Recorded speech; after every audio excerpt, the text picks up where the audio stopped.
지난주 대한민국에 있는 뉴스들 또 미국에 있는 또 LA 지역에 있는 뉴스들로 인해서 많은 분들이 힘들어 하셨을 것 같고 실제로 집을 잃는 또 건물이 10,000개 이상 파괴되는 일들을 통해서 인간의 역사와 우리의 삶에 대해서 다시 한번 또 살펴보게 되는 한 주간이었던 것 같습니다. 그뿐만 아니라 전쟁으로 인해서 우크라이나 지역에 있는 전쟁으로 인해서 수많은 사람들이 죽고 그리고 또 중동 지역의 종교적인, 정치적인, 군사적인 갈등들로 인하여 많은 사람들이 목숨을 잃는 이 반복되는 이 역사, 제1차 세계대전, 제2차 세계대전, 그리고 여전히 평화로운 것 같지만 여전히 경제적인 이유 때문에 또 군사적인 이유들 때문에 거듭 반복되는 전쟁들과 위협, 중국이 대만을 공격하고자 이렇게 취했던 특별한 훈련들, 또 북한과 남한과의 관계, 또 유럽 지역에서는 또 유럽 나름대로의 어떤 화폐 단위라든지 여러 가지 정치적인 일들로 인해서 갈등하고 또 이 이슬람권이 이 소위 말해서 선진국에 들어가서 거기서 찾아오는 어떤 어려움들과 아픔들, 그렇게 보기에는 항상 잘 살아 보이고 막강해 보이는 미국, 여러분 홈리스 엄청 많은 거 다 알고 계시죠?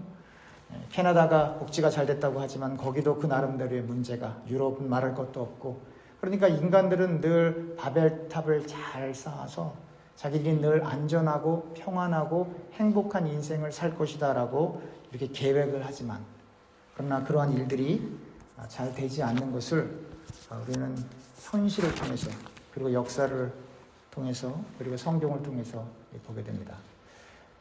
인간의 역사가 시작된 대로, 그러니까 인간의 역사가 시작된 이래로 지금까지 단 한 번도 전쟁이 없었던 적은 없어요. 인간의 역사가 시작된 이래로 소위 말해서 왕권이 됐던 공화정이 됐던 어떤 정치 형태가 됐던 한 나라에서 정치적인 갈등이 없었던 적은 단 한 번도 없어요. 오늘 본문에 이 모세라고 하는 사람이 등장하죠. 스데반이 죽기 전에 막 설교를 하는데 처음에는 이제 아브라함에 관해서 설교를 하고 이제는 두 번째 사람 요셉에 관해서 설교를 하고 그리고 이제 이 모세에 관해서 설교를 하는데 제가 지난주도 그랬고 지지난주도 그랬고 스데반이 인용하고 있는 구약에 등장했던 그 사람들은 전부 예수님을 예표하고 있다. 지금 이 스데반이 지금 위인전을 쓰고 있는 게 아니에요. 요셉이라고 하는 훌륭한 사람이 있었대. 그런 얘기가 아니에요. 모세라고 하는 훌륭한 사람이 있었대. 그런 얘기가 아니에요. 여러분 특별히 요셉 얘기는 이미 다 두 번에 걸쳐서 얘기를 했기 때문에 지나가고 오늘 특별히 모세, 한번 모세를 잘 생각해 보세요. 모세가 태어날 때 어떤 일이 벌어집니까? 이스라엘 백성들이 막 번영을 해요. 그러니까 이집트의 왕이 이 프레셔를 받게 돼요. 이 사람들 그냥 뒀다가는 우리나라를 잡아먹을 수도 있고 잡아 삼킬 수도 있고 또 만약에 이 나라 사람들이 이렇게 막 늘어나는데 우리의 적들과 동맹이라도 맺게 되면 이건 큰 위협이 될 거야. 그래서 어떤 일이 벌어지냐면 실제로 남자아이들이 나오면 다 죽이는 거예요. 여러분 우리가 크리스마스 때 메리 크리스마스하고 인사하지만 여러분 예수님 태어날 때를 한번 객관적으로 생각해 보세요. 동방에서 별을 연구하던 동방 박사들이 별을 보고 쭉 따라옵니다. 그리고는 이제 그 왕을 만나서 저 별 밑에 분명히 특별한 사람 태어날 거야. 근데 왕이 위기감을 느낍니다. 그래서 이렇게 얘기를 하죠. 애기 낳으면 나한테도 알려줘. 예수님께서 탄생하셨어요. 동방 박사들은 왕에게 가서 이야기하지 않고 다른 길로 갑니다. 그 사실을 안 왕이 어떻게 했습니까? 예수님이 태어날 때쯤에서 아이들, 그 남자아이들을 다 죽여요. 그러니까 모세가 태어날 때도 어린아이들이 다 죽임을 당했어요. 예수님이 태어날 때도 어린아이들이 다 죽임을 당했어요. 너무 비슷하지 않습니까?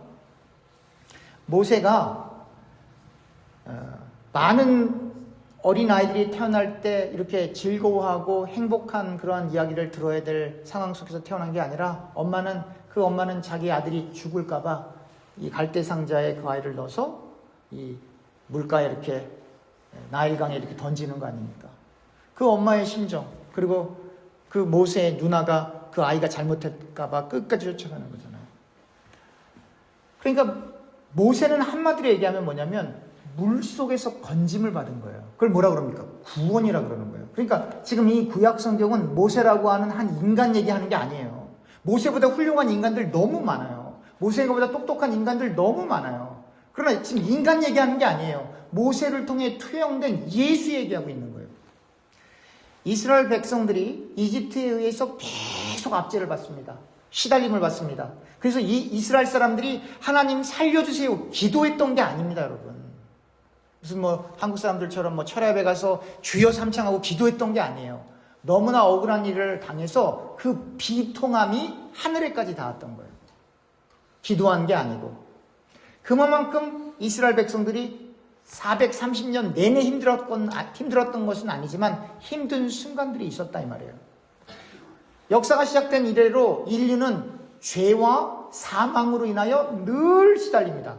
죄 이야기하면 사람들이 그냥 자신의 이 죄만 얘기하죠. 여러분, 죄 때문에 1차 세계대전이 일어난 거예요. 죄 때문에 2차 세계대전이 일어나는 거예요. 지금도 죄 때문에 우크라이나 지역에 사람들이 막 죽어나가는 거예요. 강제로 사람들을 막 징병해서 갖다 주고 그냥 막 죽어나가는 거예요. 죄 때문에, 인간의 욕심 때문에, 인간의 이기심 때문에 우리나라만 잘 살면 돼. 내 자존심만 안 살면, 내 자존심만 챙기면 돼. 그 죄 때문에 교회 안에서도 다투고, 교회 바깥에서도 다투고, 국가 간에도 다투고, 가족끼리도 다투고, 이 탐욕이라고 하는 이 죄 때문에 이 자식이 부모를 야구방맹이로 때려 죽이는 시대입니다. 이 탐욕이라고 하는 것 때문에 자식들이 부모가 남겨진 유산 놓고 법정에 가서 싸우는 시대예요. 이 죄의 결과예요. 그러니까 여러분, 이게 죄가 우리하고 너무나 먼 게 아니라 윤리적인 죄, 도덕적인 죄 이런 단순한 죄들만 있는 게 아니라 이 죄라고 하는 것이 인간들의 본성, 하나님의 형상으로 창조된 그 인간들을 파괴시키는 거예요. 그래서 억울한 일을 만들게 하고 슬픈 일을 만들게 하고 전쟁이 일어나게 만들게 하고 싸우게 만들게 되는 거예요. 이 죄의 결과예요. 그뿐만 아니라 사망을 맞이하게 되는 거예요. 사망을. 우리는 예수님을 믿고 있기 때문에 예수님을 믿고 이 땅을 떠나면 영원한 안정, 영원한 안식에 들어갈 수 있다는 걸 너무나 잘 알고 있죠. 그런데 그럼에도 불구하고 우리는 거기를 가지만, 하나님 나라를 가지만, 여러분, 예수님을 안 믿고 죽는 사람들은 어떻게 되는 거예요? 그러니까 여기서 이제 큰 이 성경을 바라보는 관점이 있는 거예요. 목사님, 죽은 다음에 일어날 일이 뭐 그렇게 중요해요? 현실이 중요하죠. 이 말이 맞는 것 같은데 틀린 말이에요, 여러분.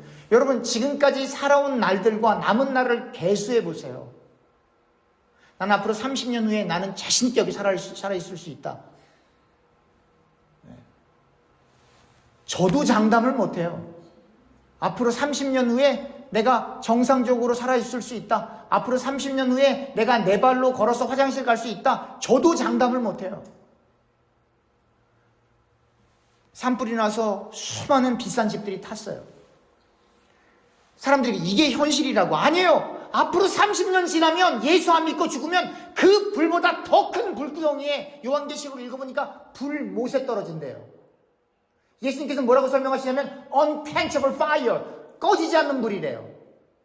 근데 죽지도 못한대요.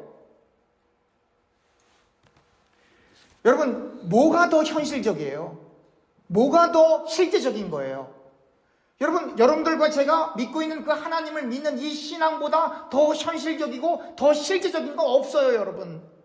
이 땅을 100년, 130년 사는 것도, 잘 사는 것도 중요하지만, 그러나 그 다음에 영원이라는 시간 속에 하나님 나라의 안식을 영원토록 누릴 거나 아니면 영원한 꺼지지 않는 불 속에 들어갈 것인가 결정되는 거예요, 여러분. 여러분, 우리 천국 가면 뭐합니까? 예배 드려요. 그랬더니 어떤 분이 그래요. 목사님, 일주일에 한 번 와서 예배 드리는 것도 힘든데 그럼 영원토록 거기 가서 그 똑같은 예배 드린답니까? 그래서 안 갈랍니다. 이런 얘기 하시는 분들이 있는데, 여러분, 거기서 드리는 예배는 이런 예배가 아니에요. 저 나라에는 설교하는 사람이 없어요. 설교할 필요가 없어요. 하나님의 주권과 하나님의 말씀이 각 사람의 심리 속에 그대로 있기 때문에 그 나라에서는 정말 하나님께 송영하는 거예요. 하나님만 찬미하고 찬양하는 거예요. 여기서 불렀을 때 그런 찬양이 아니라 이렇게 생각하시면 돼요. 여러분들이 인생을 살면서 가장 즐거웠던 순간들, 가장 행복했던 순간들, 가장 기뻤던 그 순간들보다 훨씬 더 기쁘고 좋은 순간들이 지속된다. 그래서 여러분들과 제가 본향을 향해 가는 거예요. 원래 우리가 있던 그 자리로, 그 하나님의 나라로.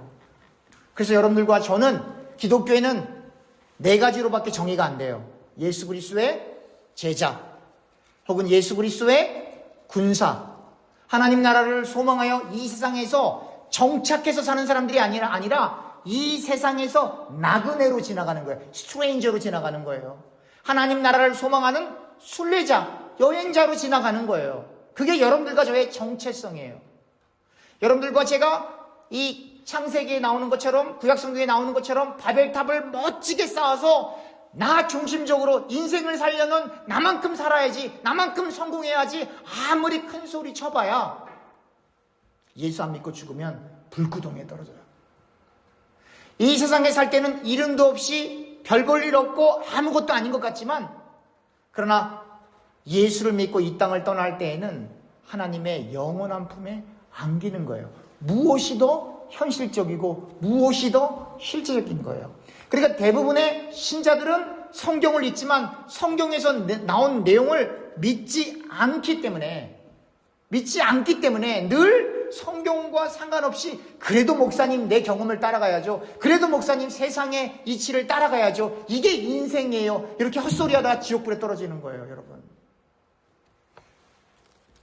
여러분 오늘 성경에도 나오지만 모세가 죽을 뻔한 상황에서 건진받아서 이 바로 왕의 딸 아래서 양자로 이 이집트의 정치, 경제, 사회, 문화, 그리고 무술을 잘 배워서 육체적으로도 지적으로도 정신적으로도 훌륭한 사람이었어요. 나이 40에. 그래서 오늘 스데반도 표현한 것처럼 말로 이 사람을 당할 수 있는 사람이 없어요. 그리고 여러분 성경을 읽어보니까 이 모세가 애국심도 강해서 자기 동표들이 이집트 사람들한테 안 좋은 일을 당하는 걸 보고 뭐 했어요? 모세가 살인했어요. 애국심 때문에. 그러니까 모세가 내가 이 정도면 하나님을 위해서 무엇인가를 할 수 있을 때, 실제적으로 모든 여건이 다 갖추어졌을 때는 살인자로 도망자가 되어 미디안으로 도망하는 신세가 됐어요. 40대 때 나는 뭔가 할 수 있다, 교육도 잘 받고 실제로 훌륭했던 그 사람은 도망자가 됐어요. 하나님이 모세를 부르지도 않았어요. 그리고 또 다른 40년이 지나 80이 됐을 때 호렙산에서 가시떨기나무에 불은 일어나는데 떨기나무가 타지를 않아요. 깜짝 놀라서 쳐다보게 되는 거죠. 그때 하나님의 부름을 받죠. 하나님께서 모세를 부릅니다. 모세야, 모세야, 네가 서 있는 땅은 거룩한 땅이니 신발을 벗어라. 거기서부터 하나님께서 이제 모세를 부르는 대목이에요. 근데 나이 80이에요. 너는 나를 위해서 이집트를 출애굽해야 돼. 이집트에 가서 이스라엘 백성들을 출애굽해야 돼. 모세가 뭐라 그럽니까? 따라합시다. 나 못해요. 다 따라하세요. 나 못해요. 내가 할 수 있다라고 생각할 때 하나님이 안 쓰세요. 나는 이제 80이고 할아버지고 이빨 빠진 호랑입니다. 나는 이제 내가 어렸을 때 40년 동안 배워왔던 모든 지식도 내 머리엔 없고 그 40대처럼 건강하지도 못하고 말도 어눌합니다. 난 말도 잘 못해요. 이제 이끌려면 말이라도 잘해야 되는데 제가 할 수 있는 게 아무것도 없어요. 그때 하나님께서 그러니까 네가 가야 돼. 그러니까 네가 가야 돼. 너 말 못해? 내가 아론 붙여줄게. 왜 그렇습니까? 왜 하나님이 그렇게 하십니까? 모세가 잘할 수 있는 40대는 왜 안 하고 왜 80까지 기다려 하셨으면 했을까요? 그것은 하나님은 하나님의 영광을 인간에게 빼앗기지 않기 때문입니다. 만약에 나이 40에 모세의 능력으로 출애굽시켰다고 한다면 거기에 하나님의 영광은 없고 모세라고 하는 유명한 위인이 있을 뿐이에요. 역사는, 하나님이 주관하는 역사는 인간 중심적으로 흘러가는 것이 아니라 철저히 하나님 중심적으로 흘러가게 되어 있는 거예요. 그러니까 여러분들과 제가 생각할 때, 목사님, 저는 나이가 많아서 못합니다. 물질이 부족해서 못합니다. 건강이 안 좋아서 못합니다. 바로 그때가 할 때예요. 바로 그때가 할 때예요. 여러분들과 제가 못하니까 누가 해주신다는 거예요? 하나님이 해주신다. 여러분, 예수님의 12 제자들 중에 또 바울이 성경 활동할 때 예수님을 진실되게 믿었던 사람들 가운데 세상적으로 훌륭했던 사람들도 있지만 그게 중요하지, 대부분은 그렇지 않았어요. 그게 중요하지도 않아요. 우리가 열심히 기도하고 우리의 소원을 하나님께 아뢰고 우리가 어려운 문제가 있을 때 이 문제만 해결해 주신다면 하나님 내가 주님을 위해서 죽으면 죽겠습니다라고 고백하는 사람들 많이 있죠. 그럼 거꾸로 그 문제 해결 안 되면 예수 안 믿을 거예요? 그 문제 해결 안 되면 교회 안 나올 거예요? 여러분들과 제가 믿고 있는 그 하나님은 여러분들과 제가 이 땅을 살아가는 이 세상 동안에 우리의 즐거움과 우리의 소원을 위해서 존재하는 신이 아닙니다, 여러분. 그래서 예수께서 그의 제자들을 부를 때 첫 스텝이 뭐냐면 네 자신 부인하고 네 뜻 접고 네 계획 접고 너의 십자가를 지고 나를 따라와야 해요. 그게 기독교 입문이에요. 여러분, 구약시대에 유명한 선지자들이 많이 있는데 신약시대에 구약시대에 나오는 선지자들을 인용하면서 이 사람이 참으로 힘있는 선지자야 라고 말할 수 있는 사람이 몇 명 있는데 그 중에 한 사람이 엘리야예요. 엘리야가 갈멜산 선생에서 바알과 아세라 신을 섬기는 제사장들과 경쟁하지 않습니까? 하늘에서 불이 떨어지는 그 신, 그렇게 하는 그 신이 진짜 신이다. 경쟁을 하는데 바알과 아세라 목상을 섬기는 사람은 아무리 자기 몸에 칼을 그어도 안 돼요. 엘리야가 하니까 하늘에서 불이 떨어지죠. 그리고 기손 시내가에서 그들을 다 처단합니다. 그러니까 시합에서 이기고 하나님이 진짜로 살아계시다는 것이 하늘에서 불이 떨어져서 입증됐는데, 그리고 그 다음에 이어서 그 이방 잡신들을 섬기는 제사장들을 다 죽였는데, 그럼 그 다음부터는 형통해야죠. 그 다음부터는 잘 살아야죠. 그 다음부터는 권력을 가져야죠. 그 다음부터는 대굴 같은 집에 살아야 할 것 같은데, 그걸 목도한 아합왕의 부인 이세벨이 내가 이맘때쯤 너 반드시 죽여, 그 한마디에 엘리야가 무서워서 도망을 갑니다. 끝없이 도망을 갑니다. 그리고 로뎀나무에 엎드려 하나님 앞에 이렇게 기도합니다. 하나님, 제 목숨 좀 데려가 주세요. 하나님의 종 엘리야예요. 하나님께서 그 당대에 쓰셨던 하늘에서 불을 떨어뜨렸던 그 엘리야예요. 그가 하나님 앞에 무릎 꿇고 기도하는 것은 하나님, 사는 거 너무 힘들어요. 무서워요. 근심과 걱정이 너무 많아요. 이세벨이 나 쫓아온대요. 차라리 나 여기서 죽고 싶어요. 내 목숨 좀 데려가 주세요. 그게 엘리야의 기도예요. 그런데 오늘 하나같이 21세기에 오는 기독교인들은 교회 와서 돈 달라, 복 달라, 행복하게 해달라, 성공하게 해달라. 그런 기독교 없다니까요, 이 세상에. 성경이 말하고 있는 그 하나님의 묘사가 아니에요, 여러분. 그렇다고 예수 믿는 사람들은 다 망해야 된다, 가난해야 된다, 그런 얘기가 아니에요, 여러분. 여러분들과 제가 하는 일이 잘 돼서 이 땅에서 평안하게 살면 좋죠. 그것도 복이에요. 또 이 세상을 살면서 우리가 하는 일이 잘 안 돼서 힘들면 아프죠. 마음이 불편하죠. 불편한 게 너무 많죠. 그런데 그 것들과 상관없이 편안하게 살던 불편하게 살던 떵떵거리며 살던 비굴하게 살던 그것과 상관없이 어차피 우리가 돌아갈 것은 예수 믿고 어디 간다? 천국 간다. 그래서 힘들고 어려운 순간에도 그 힘들고 어려움이 없다, 그걸 무조건 이긴다, 그런 개념이 아니라 여전히 힘들지만 그러나 우리 안에 예수가 있기 때문에 우리가 가는 곳이 분명히 정해져 있기 때문에 근심이 있어도 근심이 없다예요. 염려가 있어도 염려가 없다예요. 걱정이 있어도 걱정이 없다 이거예요. 넉넉히 이겨낸다. 이건 내가 반드시 이긴다라는 얘기가 아니라 넉넉히 이겨낸다라고 하는 건 내게 처한 현실과 상관없이 하나님이 나를 부르신다. 이걸 믿음이라고 하는 거고, 이 믿음 안에 있는 걸 기독교라고 하는 거예요. 여러분 잘 생각해 보세요. 모세가 태어날 때 어린아이들이 막 죽어요. 그 이집트의 병사들이 쫓아가서 애들을 막 죽인다고요. 그거 누구 뜻이었어요? 하나님 뜻. 모세가 물속에서 건진받는 건 누구 뜻이에요? 하나님 뜻. 예수님이 태어날 당시에 동방박사 세 사람이, 물론 성경엔 세 사람이라고 나오진 않아요. 보통 연극할 때 그렇게 추측하는 건데 몇 명이라는 표현은 없어요. 어찌됐건 이 동백박사들이 그 헤롯 왕을 만나게 되는 것도 누구의 섭리예요? 하나님이. 그리고 그 동방박사들이 왕에게 고하지 않고 자기들 길을 감으로 말미암아 그 어린 아이들이 병정들이 죽는 게 구약 성경에 이미 예언되어 있어요, 여러분. 그러니까 예수님 태어날 때 그 가난 아이들 죽는 게 누구 뜻이었다? 하나님 뜻. 여러분들과 제가 인생 살면서 어려운 일들은 누구 뜻이에요? 하나님 뜻. 여러분들과 제가 인생 살면서 잘 되는 것도 누구 뜻이에요? 하나님 뜻. 하나님의 주권과 섭리 바깥에서 이루어진 건 단 하나도 없다. 그게 성경의 가르침이에요. 여러분, 예수가 왜 십자가에 못 박혀 죽습니까? 가룟 유다가 뭐 배반해서요? 로마 궁정들이 그렇게 모의해서요? 아니면 종교주자들이? 아니요. 예수님은 태어날 때부터 하나님의 어린 양, 유월절 어린 양으로 이 땅에 오셨어요. 그러니까 예수님께서 이 땅에 오신 그 목적 그 자체가 십자가에 달리는 게 하나님의 뜻이었어요. 무엇을 얘기합니까?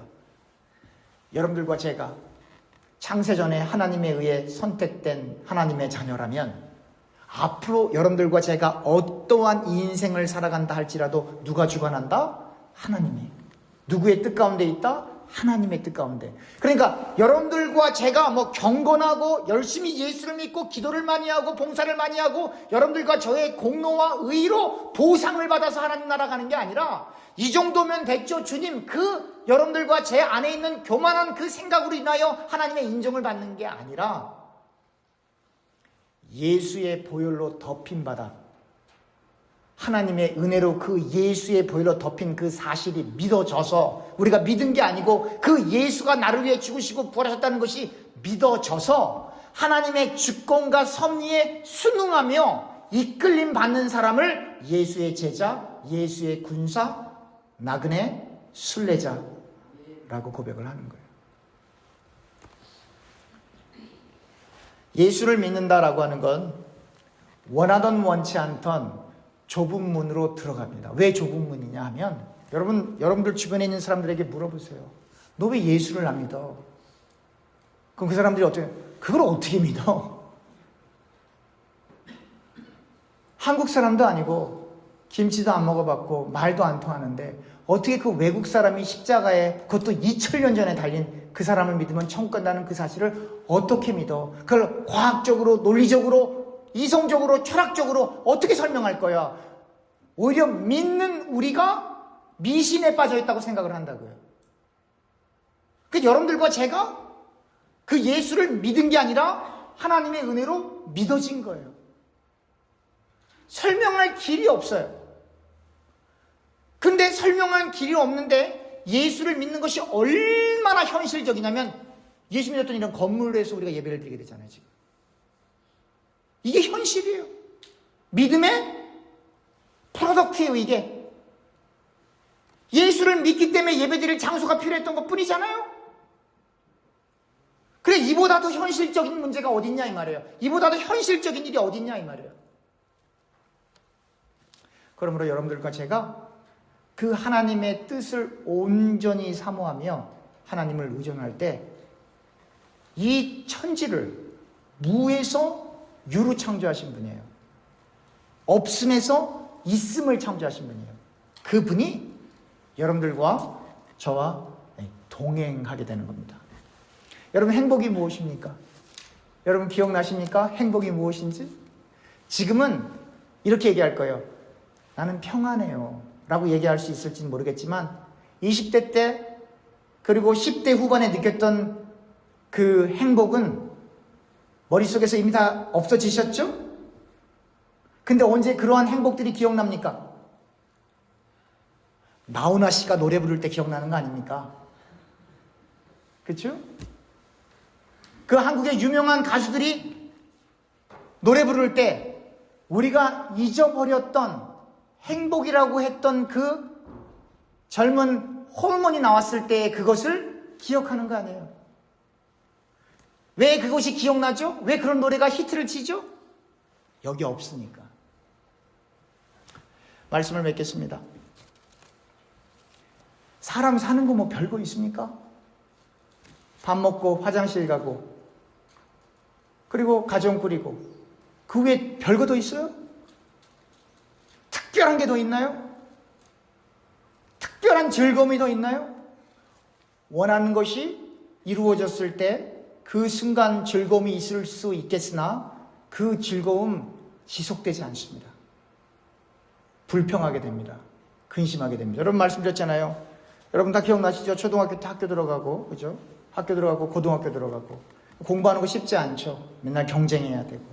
그리고는 자기가 원하는 대학에 들어가는 사람들도 있고, 못 들어가는 사람들도 있고. 들어가면, 근데 끝납니까? 아니죠. 내가 원하는 학교에 갔으면 거기서 또 경쟁해야 되죠. 졸업하고 또 취업해야 되죠. 취업해서 들어가면 그럼 이제 만족합니까? 아니죠. 들어간 사람도 있고 취업이 된 사람도 있고 안 되는 사람도 있지만 거기서 살아남으려면 또 경쟁을 해야 되는 거죠. 20명 조선일보 들어가고 20명 삼성 들어가면 앞으로 10년 지나면 그중에 1명, 2명 남을까 말까요? 다 잘려요. 그렇게 남는다 할지라도 그럼 나와서 뭐 할 거예요? 이게 인생이에요, 여러분. 그러니까 어떤 일이 벌어져요? 한 번도 안 해본 음식점도 열어보고 미국까지 건너와 스토어도 한번 해보고 그러는 거 아닙니까? 미국에 들어와서 스토어 하다가 이 총 들고 들어온 손님 만나보신 적 많으셨죠? 이게 인생이에요. 여러분 지금은 행복하십니까? 지금은 평안하십니까? 여러분 근심 걱정 없으세요? 아무리 행복을 찾아보세요. 아무리 평안을 찾아보세요. 여기서 못 찾습니다. 여기는 풍랑이 있는 바다이기 때문에 그 풍랑이 있는 바다에서 베드로가 그 바닷물에 빠지지 않고 물 위를 걸을 수 있었던 건 누구를 바라봤기 때문입니까? 예수를 바라봤기 때문이에요. 여러분들과 제가 이 풍랑이 있는 이 험난한 인생이라는 물길 속에 살아남으려면 그 물속에 빠지지 않으려면 온전히 주님만 바라볼 때 그 풍랑이 반석이 되는 걸 기적이라고 하는 거예요. 그 풍랑이 반석이 된다는 건 뭐예요? 여러분들과 제 안에 그리스도를 향한 믿음이 흔들리지 않게 되는 걸 그 풍랑이 반석이 된다라고 하는 거예요. 진짜 물이 반석이 되는 게 아니라 베드로가 물 위를 걸어갈 때 그 물이 정말 반석이 되었기 때문에 걸어간 게 아니라 물이지만 주님을 볼 때 그 물 위를 걸어갈 수 있었던 것처럼 여러분들과 제 인생에 여전히 근심과 걱정과 아픔이 있지만 그게 없어진다는 얘기가 아니에요. 살아있는 내내 그거 있을 거예요. 죄와 사망에 시달리는 그거 여전히 있을 거예요. 그러나 주님을 바라볼 때 그 물 위를 건너갈 수 있는 겁니다. 그 은혜를 발견하길 주님의 이름으로 축원합니다. 기도하겠습니다.